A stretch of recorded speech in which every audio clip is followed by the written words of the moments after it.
ja recht häufig her, jedenfalls sieht man immer wieder Menschen wie Sie hinten vor der schwarzen Madonna stehen oder knien und dort beten. Wir freuen uns sehr, dass Sie hier sind, denn Sie erinnern uns daran, dass der liebe Gott, der Herrgott, nicht nur für uns, sondern für alle Menschen da ist. Er ist auch für Sie alle da. Und er wird Ihnen jetzt in diesem Gottesdienst seine Güte, seine Liebe, seine Freundschaft schenken. Und so wünsche ich, dass Sie alle diese Gegenwart und diese Liebe Gottes erfahren dürfen und so neu gestärkt und mit viel Freude wieder nach Hause gehen können.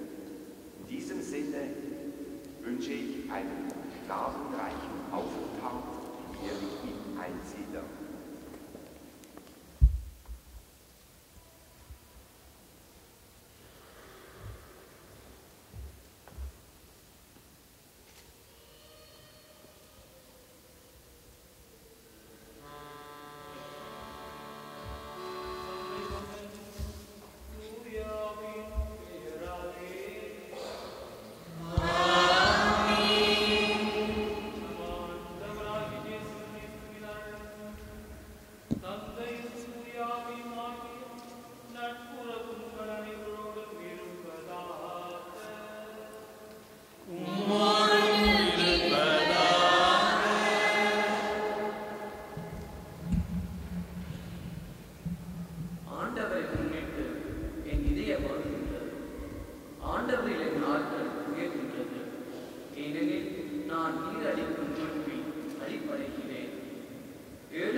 அன்னையின் திருத்தலத்தில்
நன்றி.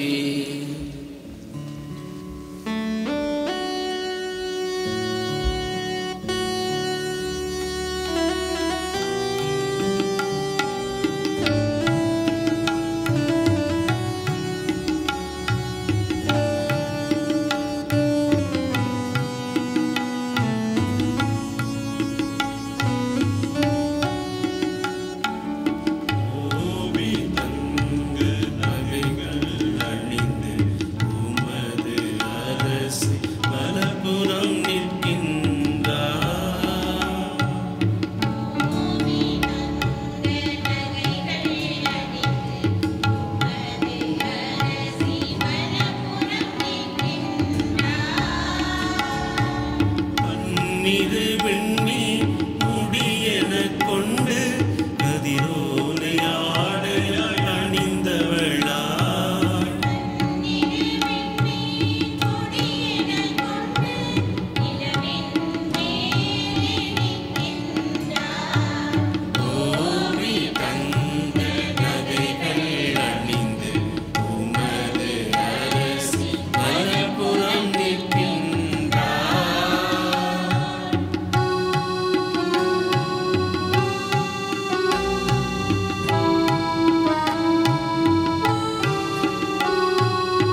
அல்பேயுவின் மகன் யாக்கோபு, தீவிரவாதியான சீமோன், யாக்கோபின் மகன் யூதா ஆகியோர் திரும்பி வந்தபின் தாங்கள் தங்கியிருந்த மேல் மாடிக்கு சென்றார்கள். அவர்கள் அனைவரும் சில பெண்களோடும் இயேசுவின் சகோதரர்களோடும் அவருடைய தாய் மரியாவுடன் இணைந்து ஒரே மனதோடு ஏழுடன் வெற்றி கொண்டிருந்தார்கள். இறைவா உமக்கு நன்றி.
இயேசுவின் தாயும் அங்கு இருந்தார்.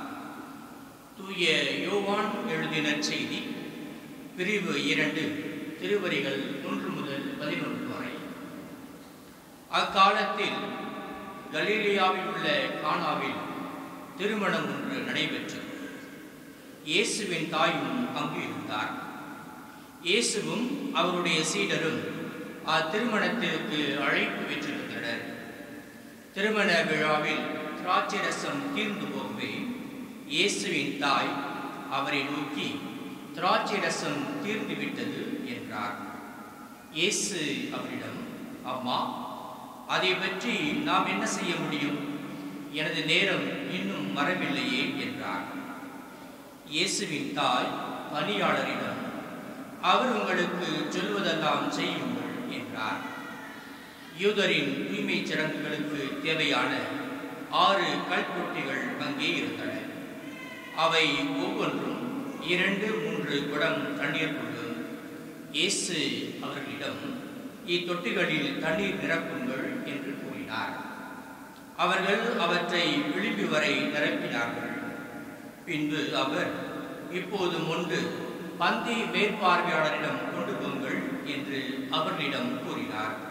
அவர்களும் அவ்வாறே செய்தார்கள். பந்தி மேற்பார்வையாளர் திராட்சை ரசமாய் மாறியிருந்த தண்ணீரை சுவைத்தார். அந்த ரசம் எங்கிருந்து வந்தது என்று அவருக்கு தெரியவில்லை. தண்ணீர் கொண்டு வந்த பணியாளருக்கு தெரிந்திருந்தது. ஆகையால் பந்தி மேற்பார்வையாளர் மணமகனை கூப்பிட்டு, எல்லாரும் நல்ல திராட்சை ரசத்தை முதலில் பரிமாறுவர், யாவரும் விருப்பம் போல் குடித்த பின்தான் தரம் குறைந்த ரசத்தை பரிமாறுவர். நீர் நல்ல ரசத்தை இதுவரை பரிமாறாமலேயே வைத்திருந்தீர் என்று கேட்டார். இதுவே இயேசு செய்த முதல் அரும் அடையாளம். இது கலிலேயாவில் உள்ள கானாவில் நிகழ்ந்தது.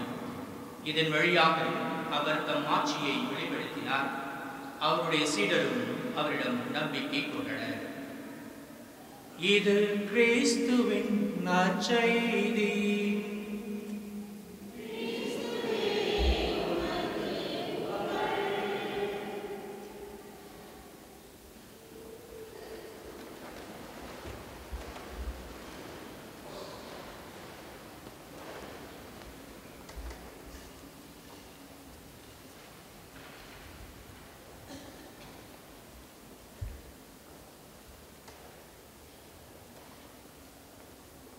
அவர் உங்களுக்கு சொல்லுவதெல்லாம் செய்யுங்கள்.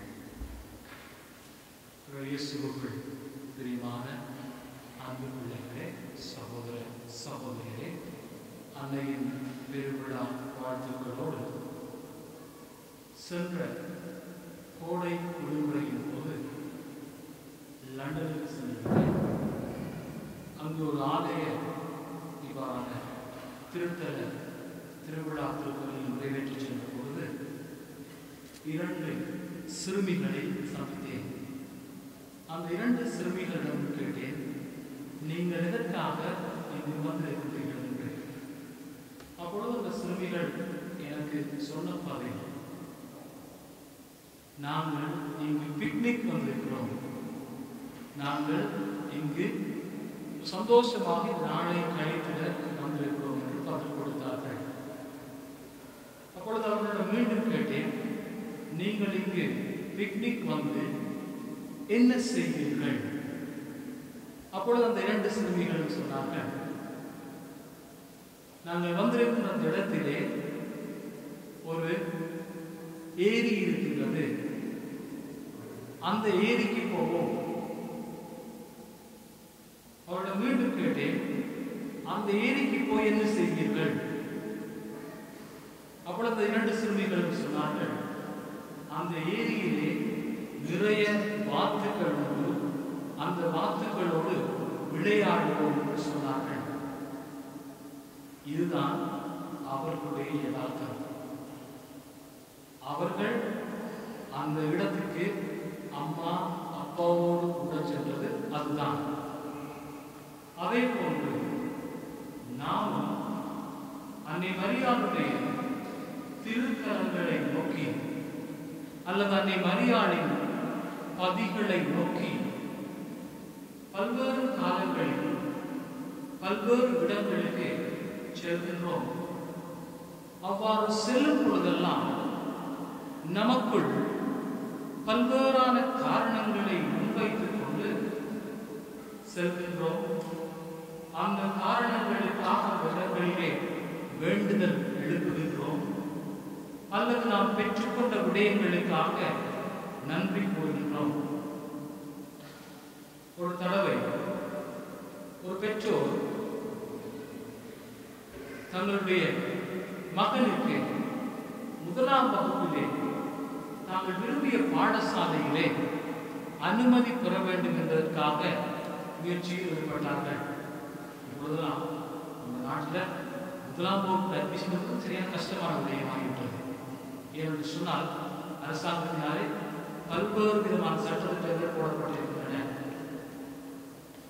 பெற்றோர் தாங்கள் விரும்பிய பாடசாலையை தெரிவு செய்து கொள்ள முடியாது. காரணம், தாங்கள் விரும்பி தெரிகின்ற பாடசாலையில் அந்த குழந்தை கற்க வேண்டும் என்று சொன்னால் அந்த பகுதியிலே தொடர்ச்சியாக 5 வருடம் வசிப்பதற்கான வாக்காளர் காப்பை காட்ட வேண்டும். தாங்கள் தெரிவு செய்கின்ற பாடசாலைக்கு அண்மையில் அவர்கள் நிரந்தர வசிப்புடன் காணப்படும் என்பதற்கான வீட்டின் உறுதியை அவர்களுடைய பேரில் காட்ட வேண்டும். அத்தோடு அவர்கள் கத்தோலிக்க பாடசாலையை தெரிவு செய்பவர்களாக அந்த குழந்தை ஒரு கத்தோலிக்க குழந்தை என்பதை உறுதிப்படுத்த திருமுழுக்கு சான்றிதழை ஒப்படைக்க வேண்டும். இன்னும் இவற்றோடு வேறு என்னென்னலாம் அந்த பிள்ளையை இந்த பாடசாலையில் சேர்ப்பதற்கு தகுதி உள்ளவனாக மாற்ற முடியுமோ அவற்றையெல்லாம் இணைத்துக் கொண்டு இறுதியாக நேர்முக பரீட்சைக்கு தோற்ற வேண்டும் இன்டர்வியூ. இந்த நேர்முக பரீட்சைக்கு இந்த பெற்றோரும் தோற்றினார்கள். அந்த நேர்முக பரீட்சையிலே 5 பேர் இருப்பார்கள். அந்த 5 பேர் யார் என்று சொன்னால் அந்த பாடசாலை அதிபர் இருக்க முடியாது. அந்த பாடசாலையில் இருக்கக்கூடிய ஒரு பிரதி அதிபர் அல்லது இன்னும் ஒருவர் அதிபரால் நியமிக்கப்பட்ட ஒருவர். அந்த பாடசாலைக்கு அருகில் இருக்கக்கூடிய பாடசாலையிலிருந்து அதிபர், வலய கல்வி திணைக்களத்திலிருந்து நியமிக்கப்பட்ட ஒருவர், பழைய மாணவர்கள் சார்பில் ஒருவர், பெற்றோர் ஆசிரியர் சங்க உறுப்பினர்களில் ஒருவர். இவ்வாறு இந்த 5 பேரும் அந்த நேர்முக பரீட்சை குழுவிலே இருப்பார்கள். இந்த பெற்றோரும் சென்றார்கள், நேர்முக பரீட்சைக்கு தோற்றினார்கள். தாங்கள் விரும்பிய கத்தோலிக்க பாடசாலையிலே தங்களுடைய மகனை சேர்க்க வேண்டும் என்பதற்காக. ஆனால் நேர்முக பரீட்சை முடிவுற்றது. தாங்கள் கொண்டு சென்ற அனைத்து தரவுகளையும் சமர்ப்பித்தார்கள். முடிவும் வெளிவந்தது. இறுதியிலே அந்த குழந்தை அந்த பாடசாலைக்கு தெரிவு செய்யப்படவில்லை.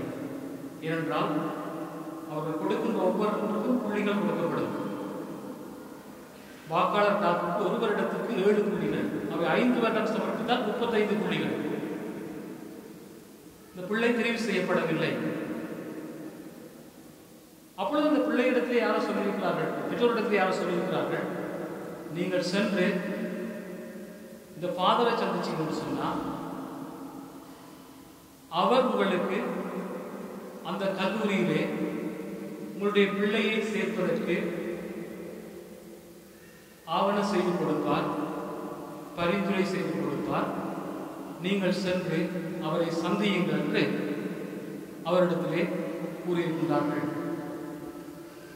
அந்த பெற்றோரும் அந்த குருவானவரிடத்திலே சென்றார்கள். சென்று தன்னுடைய விவரங்களை எல்லாம் கொடுத்தார்கள். கத்தோலிக்க பெற்றோர் கொடுத்தார்கள். குருவானவரும் அவற்றை எல்லாம் பெற்றுவிட்டு, சரி பார்க்கலாம், நீங்கள் போய் வாருங்கள். 2வது தட்டுப்பட்ட மாணவர்களுக்கான 2வது நேர்முக பரீட்சையின் பொழுது மீண்டும் ஒரு தடவை நீங்கள் விண்ணப்பிக்கவும், அந்த நேரத்தில் பார்க்கலாம் என்று சொல்லி அறிவித்தார். இந்த குழந்தை மீண்டும் 2வது நேர்முக பரீட்சைக்கு பெற்றோர்கள் வந்தது. அந்த நேர்முக பரீட்சையிலே அந்த குழந்தை அந்த பாடசாலையில் உள்வாங்கப்பட்டது. ஊராந்திரத்திற்கென அந்த கல்லூரியிலே கற்பதற்கு உள்வாங்கப்பட்டது. இந்த அருட்தந்தை யாருன்னா நான் தான். புனித மிக்கேல் கல்லூரியில அப்பொழுது நான் பிரதி அதிபராக பணியாற்றிக் கொண்டிருக்கிறேன். மட்டக்களப்பு புனித மிக்கேல் கல்லூரியிலே பிரதி அதிபராக பணியாற்றிக் கொண்டிருக்கிறேன். கத்தோலிக்க மாணவர். அவை மனிதர்களாகிய நாங்களே அடுத்தவருக்கு பரிந்துரை செய்கின்றோம். சாதாரணமாக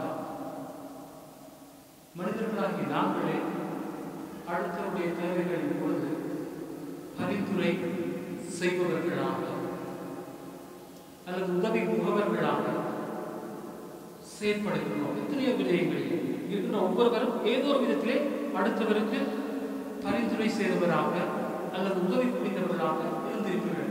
எத்தனையோ சந்தர்ப்பம் உங்களுக்கு கிடைத்திருக்கும். நிச்சயமாக அவ்வாறான வேளைகளெல்லாம் நாம் உதவி செய்திருப்போம். அவை பரிந்துரை என்பது நம் அனைவருடைய வாழ்விலும் நாளாந்தம் நடக்கின்ற ஒரு செயல். அது வித்தியாசமான ஒரு செயல் அல்ல. நாளாந்தம் நம்முடைய வாழ்வோடு ஒட்டி இணைந்த செயல்பாடு, வித்தியாசமான செயல்பாடு அல்ல. வீட்டில் பார்த்தோம்னு சொன்னா எப்பொழுதும் அம்மா பரிந்துரை செய்தால் தான் பிள்ளைகளுக்காக. அப்பாட்ட பிள்ளைகள் கேட்காட்டி அம்மா தான் கேட்கணும். அம்மா நாளாந்தம் பரிந்துரை பேச்சையும் வேண்டிக் கொண்டு திட்டையும் வேண்டிக் கொண்டு பிள்ளைகளுக்காக நாளாந்தம் பரிந்துரை செய்பவரால் தான் ஒரு தாய் செயற்பட்டுக் கொண்டிருக்கின்றார். நாளாந்த செயற்பாடாக மாறுகின்றது. அதே போன்றுதான் இன்றைய நற்செய்தியிலே அன்னை மரியாள் இயேசுவின் தாய் ஒரு பரிந்துரையாளராக சித்தரிக்கப்படுகின்றார். இன்றைய நற்செய்தி தொடங்கிய பொழுதே அன்னை மரியாள் பரிந்துரையோடு தான் இந்த நற்செய்தியை தொடங்குகின்றாள். அதனால் தான் என்னவோ நாம் சபிக்கும் பொழுது சொல்லுகின்றோம், மரியாளை நாடியோ கைவிடப்பட்டதாக உலகத்தில் சொல்ல கேள்விப்பட்டதில்லை என்று. யாரெல்லாம் அன்னை மரியாளை நோக்கி வேண்டுதல்களை எழுப்புகின்றார்களோ அவர்கள் இந்த உலகத்திலே கைவிடப்பட்டதாக சொல்ல கேள்விப்பட்டதில்லை என்று நாம் அன்றாடுகின்றோம், சபிக்கின்றோம். ஆகவே விவிலியத்தில் தொடங்கிய இந்த பரிந்துரை இன்று வரலாற்றில் தொடர்ந்த வண்ணமே இருக்கின்றது. நாளாந்தம் தொடர்ந்த வண்ணமே இருக்கின்றது.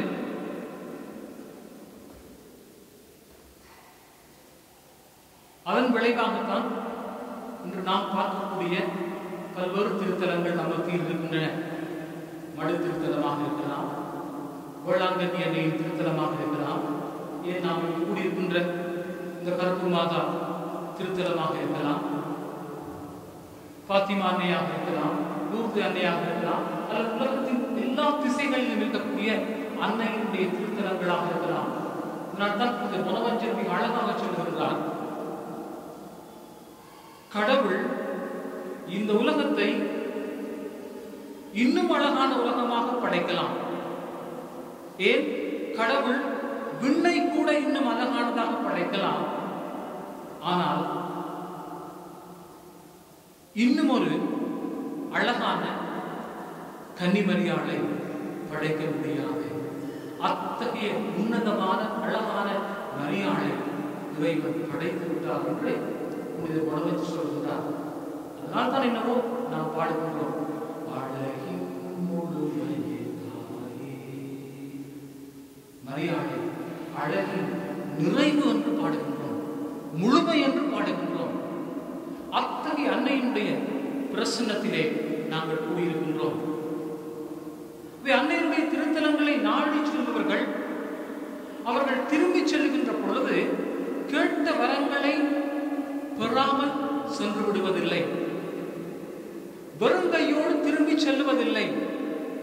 ஏன் மீண்டும் மீண்டும் அந்த திருத்தலங்களை நாடி செல்கின்றார்கள் என்று சொன்னால், தாங்கள் கேட்டவை கிடைக்க பெற்றோம் என்ற நன்றி உணர்வோடு மீண்டும் அதே இடங்களை நாடி நாளாக பல்லாயிரக்கணக்கான மக்கள் சென்ற வண்ணமே இருக்கின்றார்கள். அவை அவர்களுக்கு கேட்ட வரங்கள் கிடைக்கின்ற இடமாக, இறைவனுடைய அருளையும் ஆசிரியையும் பெற்றுக் கொள்கின்ற இடங்களாக அன்னையுடைய திருப்பதிகளும் திருத்தலங்களும் நம் கண் முன்னால் இருப்பதை நாளாக அனுபவித்துக் கொண்டே இருக்கின்றோம். ஆனால் இது நாம் தெளிவு பெற வேண்டும். எத்தகைய தெளிவினைக்கு வர வேண்டும் என்றால், நாம் கேட்ட வரங்களை நமக்கு தருபவர் மரியாள் அல்ல. இதில் நாம் தெளிவாக இருக்க வேண்டும். நாம் கேட்ட வரங்களை நமக்கு தருபவள் மரியாள் அல்ல. இயேசு கிறிஸ்துவே நமக்கு இந்த வரங்களையும் கொடைகளையும் அளிக்கின்றார் என்பதிலே நாம் கத்தோலிக்க விசுவாசத்தில் தெளிவாக இருக்க வேண்டும். மரியாள் பரிந்துரையாளர் மட்டுமே. நாம் கேட்டவற்றை தன் மகனிடத்தில் ஒப்புக் கொடுப்பவள் மாத்திரமே மரியாள். மாறாக கேட்டவற்றை கொடுக்கின்ற அல்ல. நம் வரங்களையும் ஆசிரியையும் தருபவர் இயேசுவே. மரியாள் அதற்கு நமக்கு பரிந்துரை செய்கின்ற, நம்மோடு கூட பயணிக்கின்ற ஒரு நல்ல தாயாக, நல்ல அன்னையாக, நம்மோடு கூட நாளாக சேர்ந்து பயணிக்கின்றவளாக, ஒரு திருப்பயணியாக அவளும் நம்மோடு மாறுகின்றாள். நம்மோடு சேர்ந்து நடக்கின்ற ஒரு அழகான அம்மா, ஒரு தாய். தாய்க்கு தெரிகின்ற பிள்ளைகளுடைய தேவை என்னவென்று, தாயை விட இந்த உலகத்திலே பிள்ளைகளுடைய தேவையை அறிந்தவள் வேறு யாரும் இருக்க முடியாது. அப்படிப்பட்ட ஒரு தாய். அவள் நம்மோடு பயணிப்பவள். பயணித்து நமக்கு தேவையானவற்றை எல்லாம் பெற்றுக் கொடுக்கின்றாள். அதனால் தான் நம்முடைய நற்செய்தியில் அந்த பணியாளர்களை பார்த்து இயேசு அவ்வாறு சொன்ன பிற்பாடும், அம்மா அதை ஏன் என்னிடம் சொல்லுகிறீர், எனது நேரம் இன்னும் வரவில்லை என்று சொன்ன பிற்பாடும் பணியாளர்களை பார்த்து மரியாள் சொன்னார்கள், அவர் உங்களுக்கு சொல்லுவதை எல்லாம் செய்யுங்கள். அவளுக்கு தெரியும், அன்னைக்கு தெரியும், பிள்ளை செய்து கொடுப்பார்கள். நமக்காக நம்மோடு எப்பொழுதும் பரிந்து பேசுபவளாக தன்னை மாத்திரம் இருக்கின்றாள். அவை மரியாளின் பணி பரிந்துரை மாத்திரமே. செயலாற்றுவர் இயேசு கிறிஸ்துவே. இதை நாம் ஒருபொழுதும் மறக்கக்கூடாது. கத்தோலிக்க விசுவாசத்தில் உறுதியாக இருக்க வேண்டும் என்றால் இதை உறுதியாக பற்றிக் கொள்ள வேண்டும். செயலாற்றுவர் ஆண்டவராகிய இயேசு மாத்திரமே. இன்று அடுத்த கேள்வி நமக்கு எழுதலாம், இவ்வாறு அன்னை மரியாள் பரிந்துரை செய்பவர்களாக இருந்தால், இன்றைக்கு நாம் எல்லோருக்கும் ஏற்படக்கூடிய நவீன சவால்களில் ஒன்று மரியாளுடைய பரிந்துரை நமக்கு தேவைதானா? நம்முடைய வாழ்விற்கு அன்னை மரியாளுடைய பரிந்துரை தேவைதானா? ஏன் நாம் நேரடியாகவே அடுத்தவர் சொல்வது போல ஆண்டவர் இயேசுவிடத்திலே செபித்து விடலாமே, கேட்டு விடலாமே.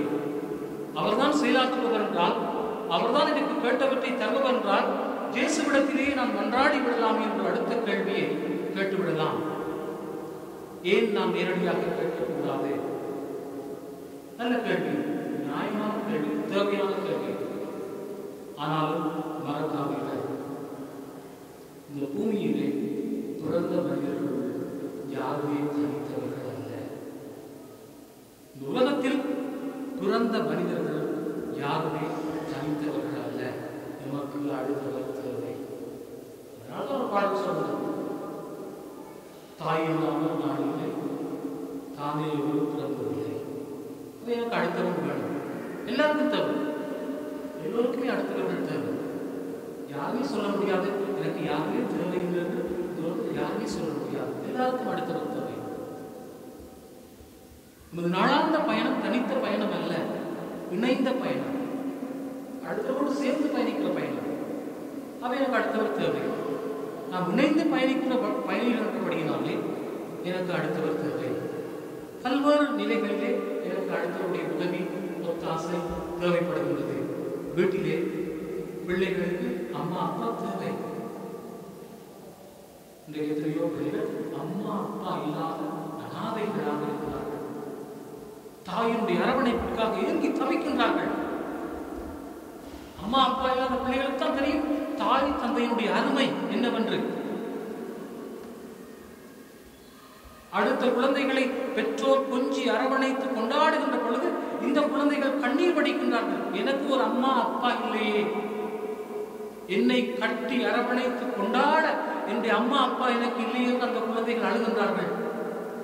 இந்த அனுபவம் நம்ம எல்லோருக்கும் உண்டு. யுத்தத்தினாலே எத்தனையோ குழந்தைகள் என்னுடைய அம்மா அப்பாவை இழந்து விட்டார்கள். அவை வீட்டிலே அரவணைத்து கொண்டாட அம்மா அப்பா தேவை குழந்தைகளுக்கு. பாடசாலையிலே மாணவர்களாகிய நம்மை வழிகாட்ட ஆசிரியர்கள் தேவை. நான் சரியான பாதையிலே பயணிக்க எனக்கு குரு தேவை. அவருடைய வழிகாட்டல் நெறிப்படுத்துதல் இருந்தால்தான் மாணவன் சரியான வழியிலே பயணிக்க முடியும். அலுவலகத்திலே பணியாற்றுகின்ற பொழுது மேலாளருக்கு அவரோடு இணைந்து பணியாற்ற பணியாளர்கள் தேவை.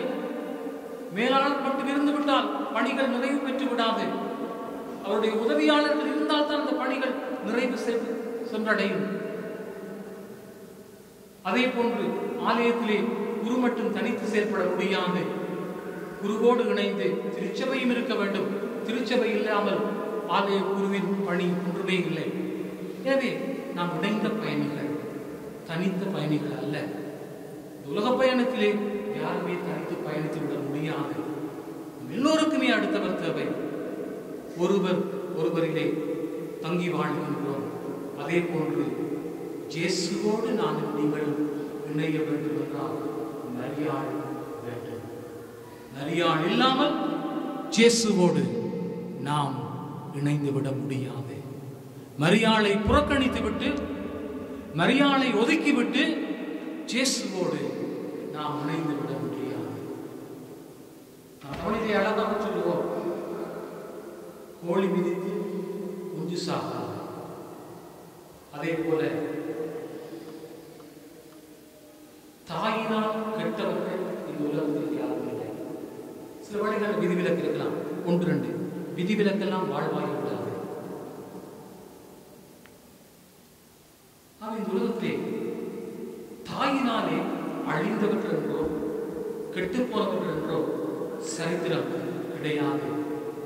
எந்த தாயும் தன் குழந்தைகள் அழிந்து போக வேண்டும் என்றோ, கெட்டு போய்விட வேண்டும் என்றோ, சிதறி போய்விட வேண்டும் என்றோ எண்ணிவிட மாட்டார்கள். மாறாக என் குழந்தை, என் பிள்ளை, என் செல்வம் நன்றாக இருக்க வேண்டும், பெரியவனாக வர வேண்டும், நல்ல நிலையிலே வாழ வேண்டும் என்ற ஏக்கமும் கவலையோடு தான் அவருடைய வளர்ச்சியிலே முழுமையாக தன்னை கொடுத்தவளாகவே தாய் இருந்தாள். அத்தகைய எண்ணம் கொண்டவள் தான் மரியாள் என்ற திருச்சபையின் தாயும். இந்த தாய் நமக்காக எப்பொழுதும் பரிந்துரை செய்கின்ற ஆண்டவருடைய தாயாக இருக்கின்றாள். நமக்கு பரிந்துரை பண்ணி நம் தேவைகளை நிறைவு செய்கின்ற இறைவனின் உன்னத அம்மாவாக நம்மோடு பயணிக்கின்றாள். எனவே அன்னை மரியாளுடைய பரிந்துரை நம் வாழ்விற்கு என்றும் எப்பொழுதும் எல்லா காலத்திலும் தேவையானதாகவே இருக்கின்றது. தாயை போல சிறந்த பரிந்துரை இந்த உலகத்தில் இருக்கவே முடியாது. எனவே எல்லாரும் ஒன்றாக இந்த இடத்திலே கூடி வந்திருக்கிறோம் என்று சொன்னால் எதற்காக கூடி வந்திருக்கிறோம் என்று உங்கள் ஒவ்வொருவருக்கும் தெரியும். வாழ்வில் அனுபவித்திருக்கிறோம் அன்னை மரியாளுடைய பரிந்துரையை. நமக்காக ஒவ்வொருவருக்காக அவளுடைய பரிந்துரையை உணர்ந்தபடியினால்தான், அனுபவித்தபடியினால்தான், வாழ்வில் சந்தித்தபடியினால்தான் நாம் கூடி வந்திருக்கிறோம். இல்லாவிட்டால் நாம் இந்த நோக்கத்துக்காக கூடி வருகிறோம். அன்னையுடைய செயற்பாடு எங்கள் எல்லோருடைய வாழ்விலும் தொடர்ந்து இருந்திருக்கிறது. அதை புரட்சியாக பெற்றுக்கொள்ள, மீண்டும் மீண்டும் பெற்றுக்கொள்ள அவருடைய அனுக்கிரகம், அவள் எங்களுக்காக பரிந்துரை செய்வது தொடர்ச்சியாக நிகழ்ந்தர கூடி வந்திருக்கின்றோம். எனவே அன்பார்ந்தவர்களே, விசுவாச பயணத்திலே முன்னுரையிலே வாசிக்கப்பட்ட போல இந்த புலம்பெயர் தேசத்திலே நம் விசுவாச பயணத்திலே அன்னையுடைய பரிந்துரை எல்லோருக்கும் தேவை. என்றால் விசுவாச பயணம் இலகுவானது அல்ல, இலகுவானது அல்ல. பல்வேறு சவால்களை நாளாந்தம் சந்தித்த வண்ணமே இருக்கிறது. அந்த சவால்கள் நிறைந்த விசுவாச பயணத்திலே நமக்கு உதவி தேவை, பரிந்துரை தேவை, துணை தேவை, நெருக்கம் தேவை. அந்த நெருக்கத்தையும் துணையையும் தருபவள் தான் அன்னை மரியாளாக இருக்கின்றாள். எனவே இத்திருப்பதிலே ஒன்றாக கூடியிருக்கிறோம் என்றால் அவளிடமே வரவேற்கிறோம். ஏனென்றால் தன் மகனுடைய ஆசையை நமக்காக கேட்டு பெற்று தருகின்றவர்களாக இருக்கிறார். இயேசு செயலாற்றி நமக்கு தருகின்றார் என்றால் அதற்கு காரணம் அன்னை மரியாள் நமக்காக நாளும் பொழுதும் பரிந்துரை செய்கின்ற உன்னத தாயாக, உன்னத அன்னையாக, உன்னத மாதாவாக, அம்மாவாக நம்மோடு செயல்படுகிறார். அத்தகைய தாயினுடைய பிரசன்னத்தை கூடி வந்திருக்கிறோம் என்றால் அந்த பிரசன்னம் என்றும் நம்மை காக்கின்றது, என்றும் நம்மோடு பயணிக்கின்றது, என்றும் நம்மோடு நெருக்கமாக ஒட்டி உறவாடுகின்றது. எனவே இந்த நாளில் இந்த அன்னையுடைய திருத்தலத்தில் கூடி நாம் சொல்கின்ற பொழுது அவள் நமக்காக நாளும் பொழுதும் பரிந்துரை செய்கிறாள் என்பதை மறந்துவிட்டார்கள். ஏனென்றால் இன்றைய இரண்டாவது உரையாடலில் மிக அழகாக திருத்தூதர் பணியிலே சீடர்கள் ஒன்றாக கூடியிருந்த இடத்திலே ஆவியானவரின் திருப்பொழிவுக்காக வேண்டுகிற பொழுது அன்னையும் அவர்களோடு இருந்தார். அன்னையுடைய பிரசன்னம் அவர்களோடு இருந்ததனால் ஆவியை பெற்றுக் கொண்டார்கள். நாங்கள் ஆண்டவரின் அனுக்கிரகத்தை வாழ்வில் நாளும் பொழுதும் பெற்றுக் கொள்ள வேண்டும் என்றால் அன்னையை விலக்கிவிட்டு மரியாதை புறக்கணித்துவிட்டு அதை பெற்றுக்கொள்ள முடியாது. அன்னையோடு இணைந்திருப்போம், அன்னையோடு இணைந்து செயல்படுவோம். அன்னையோடு இணைந்து செயல்படுகின்ற பொழுது நமக்கு நிச்சயமாக நம்முடைய வாழ்வில் இனிப்புள்ளதாக, அடுத்தவருக்கு அதனுடைய பிரசன்னத்தை கொடுப்பதாக இருக்கும். இணைந்து பயணிப்போம். அடுத்தவரை புறக்கணித்து பயணிக்காதீர்கள். வாழ்விலே அடுத்தவரை இணைத்துக் கொண்டு பயணிப்போம். ஏனென்றால் நம் எல்லோருக்கும் அடுத்தவர் தேவை. இப்படிதான் ஒருவரை பார்த்து கேட்டாரா, என்னை உங்களை எங்கேயோ பார்த்த மாதிரி கேட்டாரா? அப்ப அடுத்தவர் கேட்டாரா, எங்க பார்த்த மாதிரி கேட்டாரா? இவர் கேட்டாரா, பேஸ்புக்ல பார்த்து சொல்லி இல்ல, வாட்ஸ்அப்ல பார்த்துருக்கீங்களா? இல்ல, எங்க பார்த்துருக்கீங்க? 10 வருஷமா உங்க வீட்டுக்கு பக்கத்துல 10 வருஷமா இருக்கீங்க. இப்படிதான் நமக்கு பக்கத்துல இருப்பாங்க, அவரை கண்டுபிடிக்க அவர்களோடு இணைந்து பயணிக்க முடியல. இணைந்து பயணிக்க, சேர்ந்து வாழ்ந்துருவாங்க. அவ்வளவு இணைந்து பயணிப்போம். ஒரு